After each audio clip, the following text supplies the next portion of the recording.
Hello दोस्तों, welcome to Nalanda academy. Nalanda academy में आपका बहुत बहुत स्वागत है।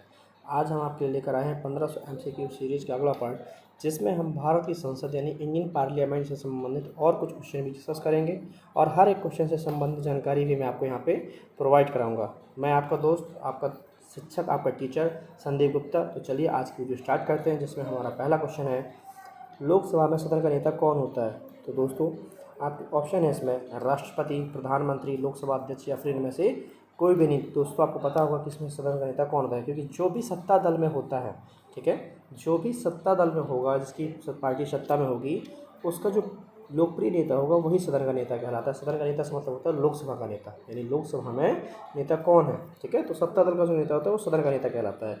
आपके ऑप्शन है राष्ट्रपति, प्रधानमंत्री, लोकसभा अध्यक्ष या फिर इनमें से कोई नहीं। तो आपका ऑप्शन सही होगा बी, क्योंकि सदन में जो सत्ता पक्ष में होता है वो जो पार्टी होती है उसका प्रमुख नेता कौन होता है, प्रधानमंत्री। तो जैसे अभी बीजेपी सत्ता में है, बीजेपी सत्ता में है और विपक्ष में है कांग्रेस।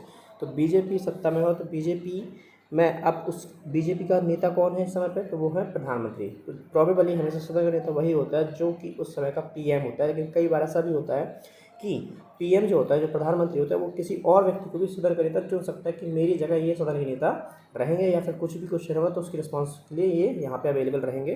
बट जनरली ऐसा होता है कि जो प्रधानमंत्री होता है वही सदन का नेता भी होता है, ठीक है।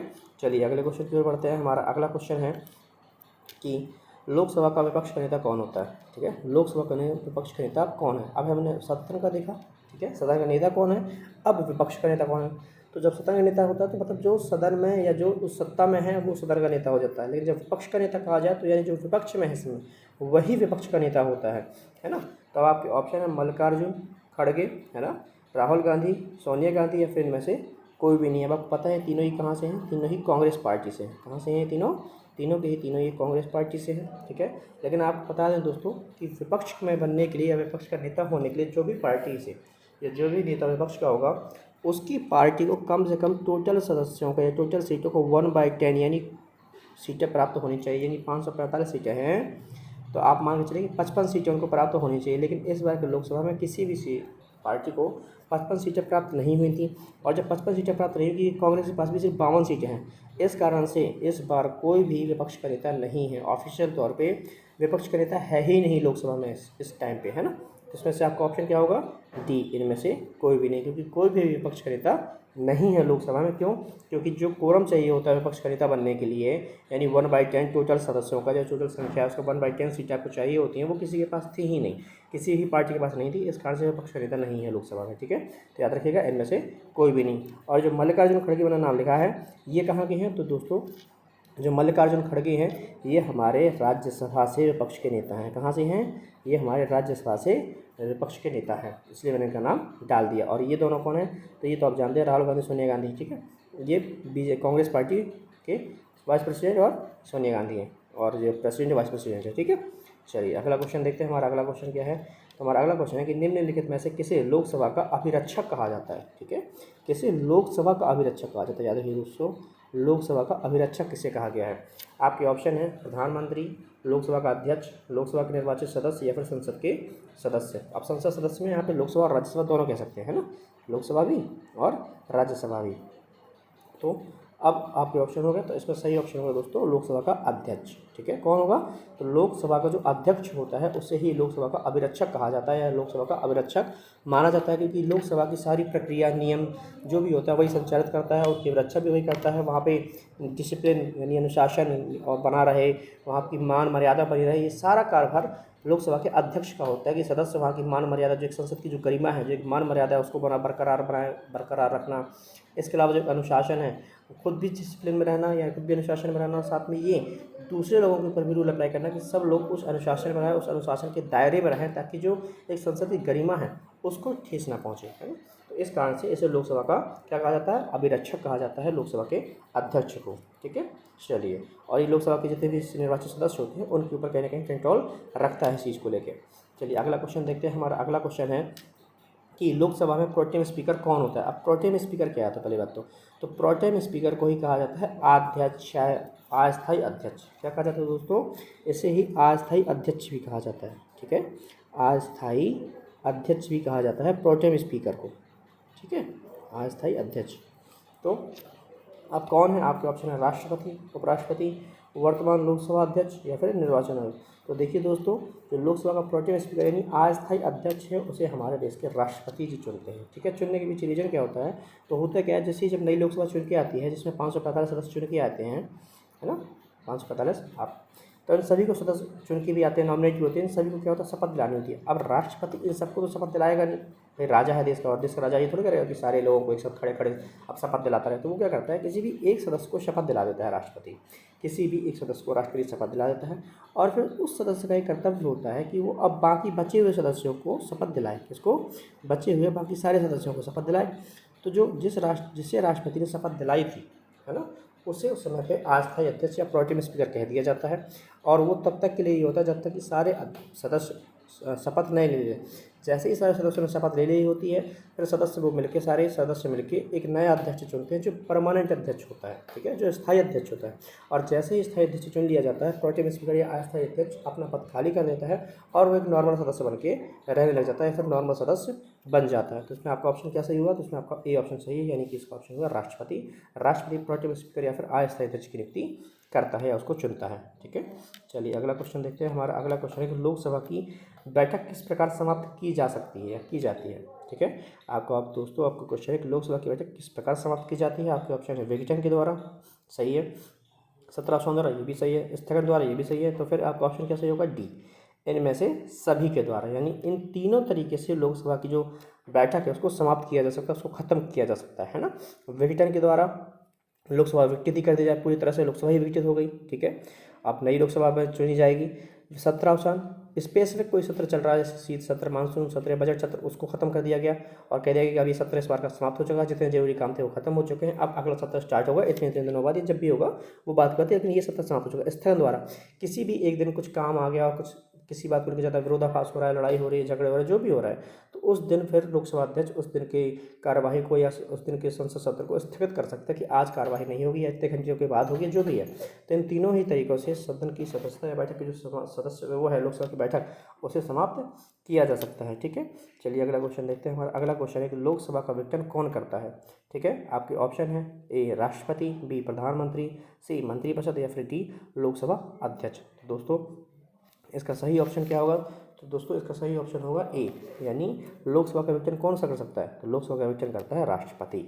ठीक है, राष्ट्रपति लोकसभा का विघटन करता है, उसके आदेश से ही लोकसभा विघटित होती है। 17 लोकसभा का जो होता है वो कहने के लिए तो पहले वो करता है लोकसभा अध्यक्ष, लेकिन बाद में फिर जो राष्ट्रपति होता है वो उसी से संबंधित एक अधिसूचना जारी कर देता है कि इस बार की जो लोकसभा का सत्र था वो समाप्त हो चुका है और अगला सत्र अब इस टाइम पे लगेगा। वो कब लगेगा? वो बाद में फिर प्रधानमंत्री जो कैबिनेट के साथ मिलकर डिसीजन लेते हैं और उनको बताते हैं कि अब आप इसमें स्टार्ट करवा दीजिए। तो अभी फिलहाल होता है जो विघटन होता है वो राष्ट्रपति करता है, उसका विघटन भी 17 भी। ठीक है, चलिए अगला क्वेश्चन देखते हैं। हमारा अगला क्वेश्चन है कि निम्न में से किस सदन में अविश्वास प्रस्ताव लाया जा सकता है। ठीक है, तो अविश्वास प्रस्ताव किसके खिलाफ आता है? मैंने आपको बताया था कि सरकार के विरुद्ध आता है, सरकार के खिलाफ आता है। अब कौन लाता है? क्वेश्चन है कि कौन ला सकता है या किस सदन में आ सकता है। ठीक है, तो आपके ऑप्शन है राज्यसभा, लोकसभा, दोनों में से किसी में भी या फिर में से कोई भी नहीं। तो दोस्तों इसका सही ऑप्शन होगा बी। क्यों सदन में अविश्वास प्रस्ताव लोकसभा में लाया जाता है? क्यों लाया जाता है? देखिए मैंने आपको बताया था कि लोकसभा जो है वो विकसित हो जाती है, राज्यसभा कभी विकसित नहीं होती है। ये निरंतर चलने वाला सदन है, निरंतर चलने वाला सदन है और ये कभी विकसित नहीं होता है। ठीक है, अब अविश्वास प्रस्ताव यदि आप राज्यसभा में लाएंगे तो विकसित होता नहीं है, लेकिन लोकसभा में यदि आप अविश्वास प्रस्ताव लाते हैं, यदि ये पास हो जाता है तब तो ठीक, और नहीं हुआ तो लोकसभा विकसित मानी जाती है, लोकसभा गिर जाती, मतलब जो लोकसभा है विकसित हो जाती है या सरकार को अपना पद छोड़ना पड़ जाता है, सरकार को अपना त्यागपत्र देना पड़ जाता है। ठीक है, तो इस कारण से यहाँ पे आप कह सकते हैं कि इस कारण से लोकसभा में जो होता है ये अविश्वास प्रस्ताव लोकसभा में लाया जाता है और यहाँ पे यदि ये पास हो जाता है तो पूरी की पूरी सरकार को अपना त्यागपत्र देना पड़ता है। ठीक है, तो इस प्रकार कह सकते हैं दोस्तों सदन में जो अविश्वास प्रस्ताव लाया जाता है वो लोकसभा में ही लाया जाता है, क्योंकि लोकसभा जो है विकसित हो सकती है, लोकसभा जो है विकसित हो जाती है इसलिए। ठीक है, चलिए अगला क्वेश्चन देखते हैं। हमारा अगला क्वेश्चन है कि निम्नलिखित में से कौन सा राज्य लोकसभा के अनुसूचित जनजातियों के सर्वाधिक प्रतिनिधित्व देता है। ठीक है, कौन सा राज्य अनुसूचित जनजातियों के सर्वाधिक प्रतिनिधि देता है चुनाव में, लोकसभा में कौन सा राज्य है जिसमें सबसे ज़्यादा सीटें आरक्षित हैं, कह सकते हो सबसे ज़्यादा सीटें अनुसूचित जनजातियों से चुनकर आती हैं। आपके ऑप्शन है बिहार, उत्तर प्रदेश, महाराष्ट्र या फिर मध्य प्रदेश। तो उसमें सही ऑप्शन है डी, मध्य प्रदेश। यानी मध्य प्रदेश से अनुसूचित जनजातियों के लिए सर्वाधिक प्रतिनिधि चुनकर आते हैं या सर्वाधिक प्रतिनिधि निर्वाचित होते हैं, तो कितने? तो इसका सही ऑप्शन है 6। मतलब मध्य प्रदेश में जो 29 सीटें हैं, उस 29 में से 6 सीटें अनुसूचित जनजातियों के लिए यानी एसटी के लिए और 4 सीटें एससी के लिए, इसके लिए एससी के लिए निर्धारित कर दी गई हैं कि इतनी सीटों पे यही लड़ सकते हैं और कोई नहीं लड़ सकता है। तो टोटल 29 में से 10 सीटें तो इनके लिए चली जाती है और 19 सीटें में बाकी लोग लड़ सकते हैं। ठीक है दोस्तों, तो यहाँ पे आपका सही ऑप्शन होगा डी यानी कि मध्य प्रदेश। यहाँ से सबसे ज़्यादा सीटें जो निर्वाचित होती हैं अनुसूचित जनजातियों के लिए। आपका अगला क्वेश्चन देखते हैं। हमारा अगला क्वेश्चन है कि निम्नलिखित में से किस राज्य में अनुसूचित जनजातियों के लिए लोकसभा में कोई भी स्थान आरक्षित नहीं है? क्या है दोस्तों कि लोकसभा में कोई भी स्थान आरक्षित नहीं है। आपके ऑप्शन है केरल और तमिलनाडु, बिल्कुल सही। इनमें अनुसूचित जनजातियों के लिए एक भी सीट नहीं होती है, एक भी स्थान आरक्षित नहीं है। पंजाब हरियाणा ये भी एकदम सही है, बिहार ये भी सही है। तो आपका सही ऑप्शन क्या होगा दोस्तों? डी यानी उपरोक्त सभी। इन सभी राज्यों से अनुसूचित जनजाति यानी एसटी के लिए एक भी सीट आरक्षित नहीं है, या इन यहाँ से एसटी के लिए एक भी सीट आरक्षित नहीं की गई है, ना ही यहाँ से चुन के आते हैं। ठीक है दोस्तों, चलिए अगला क्वेश्चन देखते हैं। हमारा अगला क्वेश्चन है कि संसद की में कार्यवाही या प्रक्रिया का सही क्रम क्या है? जो संसद की कार्यवाही होती है, जो प्रक्रिया होती है, उसका सही क्रम क्या है? मतलब पहले क्या आता है, फिर क्या, मतलब किस हिसाब से चलता है। ठीक है, तो आपके ऑप्शन है प्रश्नकाल, शून्यकाल, लंच आवर यानी ये इसको खाने के टाइम बोलते हैं ना, लंच आवर, या फिर प्रस्ताव। बी ऑप्शन है प्रश्नकाल, शून्यकाल और प्रस्ताव, लंच आवर, या फिर शून्यकाल, प्रस्ताव, प्रश्नकाल, लंच आवर, या फिर शून्य का काल और प्रश्नकाल, प्रस्ताव, लंच आवर। देखो दोस्तों, ये तीनों सीधे सीधे गलत हो जाते हैं। कैसे? आप सिंपल से सोचो ना कि लंच आवर दोपहर में होगा, जब सारा काम ही हो गया तो इसका मतलब सुबह से शाम तक का पूरा काम हो चुका है, तो फिर लंच आवर क्यों आएगा, है ना? फिर लंच आवर क्यों आएगा? तो आपका ऑप्शन क्या बचा? ए, यानी सबसे पहले प्रश्नकाल 11 से 12 चलता है जो, तो सबसे पहले 11 से 12 प्रश्नकाल होता है, फिर इसके बाद 12 से 1 में शून्यकाल होता है, 12 से 1 में शून्यकाल होता है, फिर 1 से 2 जो होता है उनको लंच आवर होता है, और 2 से 6 जो होता है उसमें किसी भी प्रस्ताव का काम चल रहा होता है। यानी 2 से 6 में फिर काम होता है जिसमें किसी भी प्रस्ताव को रखा जाता है, उस पर वाद विवाद, चर्चा, विचार विमर्श सब कुछ होता है ना? तो ये इसका सही ऑप्शन है। पहले प्रश्नकाल, फिर शून्यकाल, फिर लंच आवर और फिर लास्ट में प्रस्ताव काल जिसको बोलते हैं। ठीक है, जहाँ पे सारे प्रस्ताव रखे जाते हैं। ठीक है, चलिए अगला क्वेश्चन देखते हैं। हमारा अगला क्वेश्चन है कि स्थगन प्रस्ताव को संसद में लाने के लिए कितने सदस्यों की आवश्यकता होती है? यानी स्थगन प्रस्ताव यदि लाना है तो कितने सदस्यों की आवश्यकता होगी संसद में? आपके ऑप्शन है 40, 50, 60 या फिर 70। तो दोस्तों इसका सही ऑप्शन है बी, यानी स्थगन प्रस्ताव को संसद में लाने के लिए 50 सदस्यों की आवश्यकता होती है, यानी 50 सदस्य चाहिए तभी संसद में आप स्थगन प्रस्ताव ला सकते हैं। ठीक है, अगला क्वेश्चन देखते हैं। हमारा अगला क्वेश्चन है कि अविश्वास प्रस्ताव किसके विरुद्ध लाया जाता है? अविश्वास प्रस्ताव किसके विरुद्ध लाया जाता है? आपके ऑप्शन है, मैंने अभी आपको बता दिया, बट फिर देख लेते हैं क्वेश्चन को। विपक्ष के विरुद्ध नहीं, विपक्ष लाता है ना, तो गलत हो गया। पूरी सरकार के विरुद्ध, एक मंत्री के विरुद्ध, उपरोक्त सभी। तो उपरोक्त सभी नहीं हो सकता क्योंकि जब ये गलत हो गया तो डी ऑप्शन भी गलत हो गया। अब बचिए दोनों।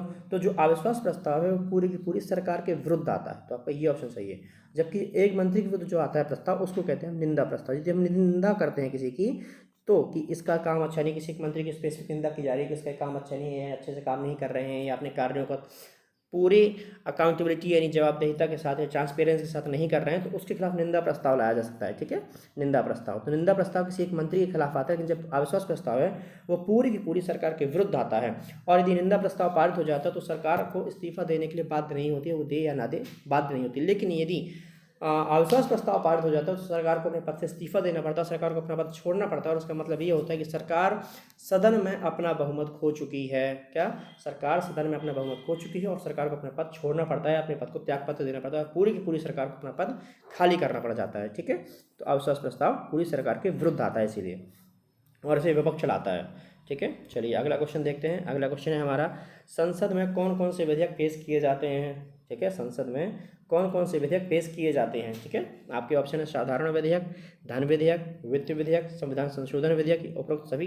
पता है आपको, डी ऑप्शन है इसका, ई ऑप्शन है उपरोक्त सभी, क्योंकि संसद में सारे के सारे विधेयक, ये वाले, ये वाले, ये वाले और ये वाले, कोई सा विधेयक ला सकते। बस ये है कि ये तो जो विधेयक हैं साधारण, धन और वित्त, ये पहले लोकसभा में आएंगे। कहाँ आएंगे दोस्तों?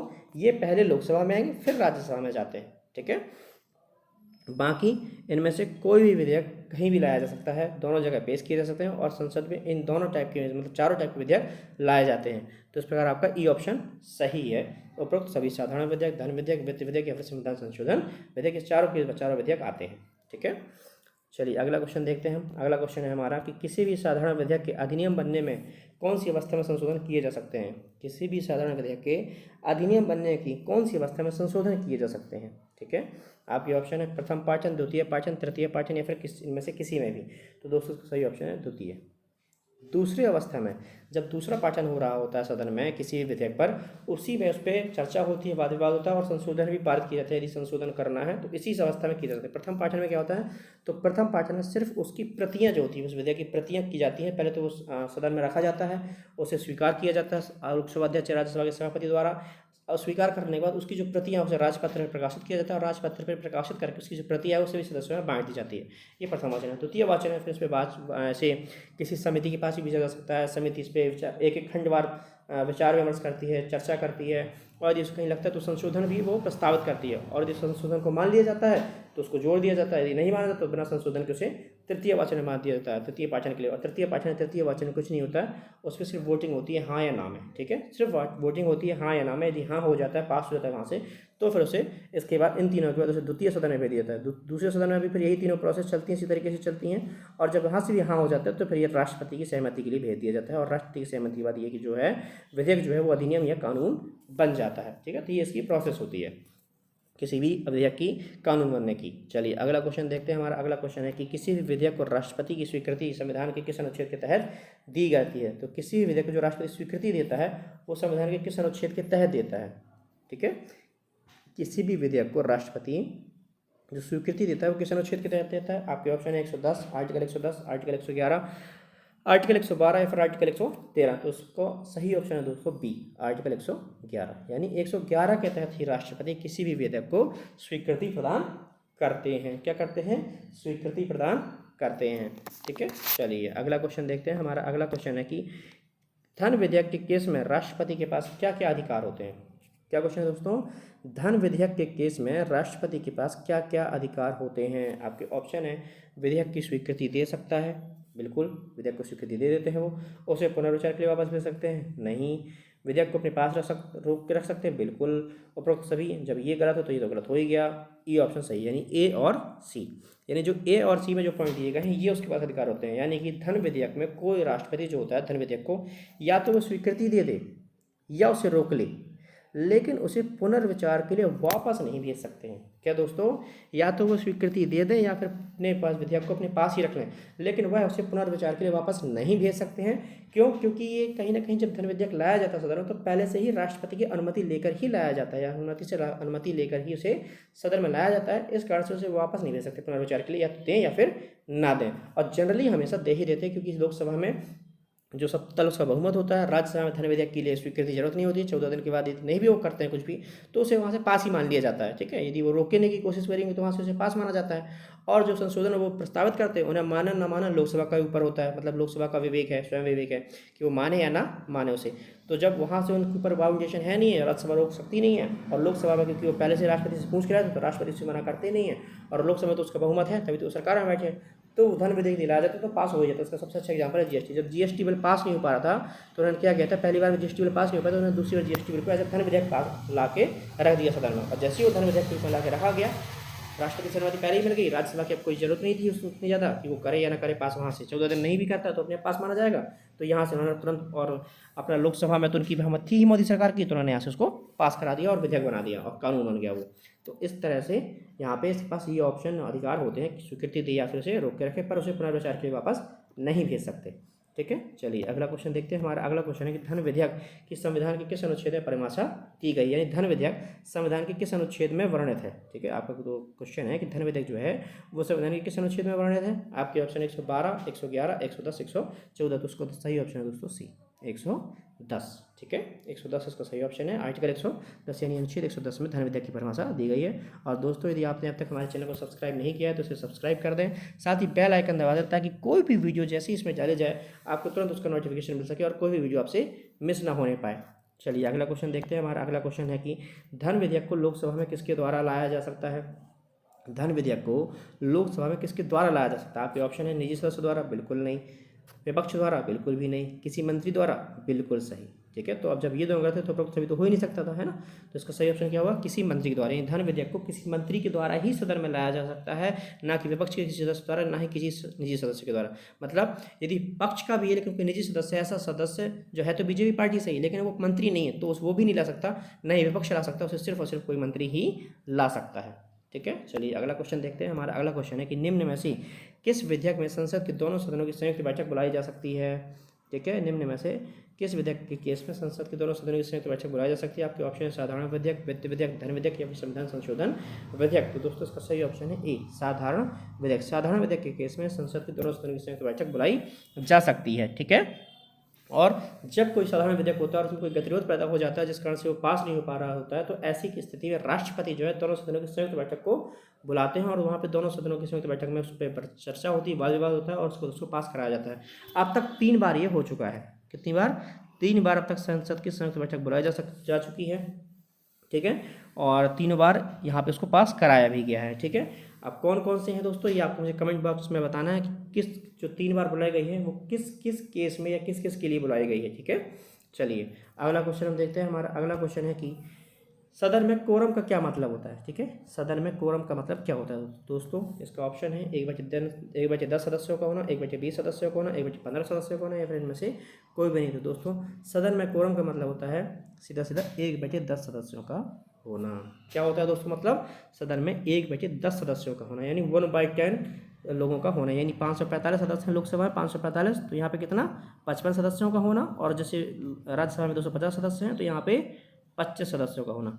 जब इतने सदस्य नहीं होते हैं कम से कम, तो सदन की कार्यवाही नहीं चलाई जाती है, यानी इतने सदस्य की उपस्थिति नहीं है यदि सदन में, किसी भी सदन में, यदि यहाँ पे लोकसभा में 55 सदस्य नहीं है और राज्यसभा में 25 सदस्य भी नहीं है, तो फिर जो उसके पीठासीन अधिकारी होते हैं यानी अध्यक्ष सभापति उस दिन की कार्रवाई को स्थगित करते हैं कि आज कार्रवाई नहीं की जाएगी। ना तो ऐसे में कोई बिल पास किया जा सकता है, ना ही कोई वाद विवाद हो सकती है, ना ही कोई चर्चा हो सकती है।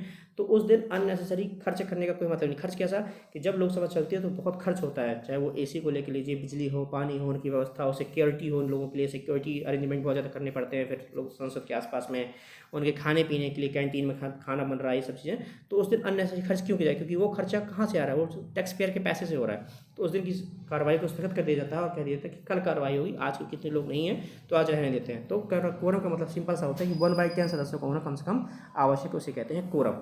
ठीक है, गणपूर्ति हिंदी में क्या बोलते हैं इसे, हिंदी में बोलते हैं गणपूर्ति, यानी कम से कम इतने लोग, गण मतलब आदमी, तो कम से कम इतने लोगों की पूर्ति तो होनी चाहिए।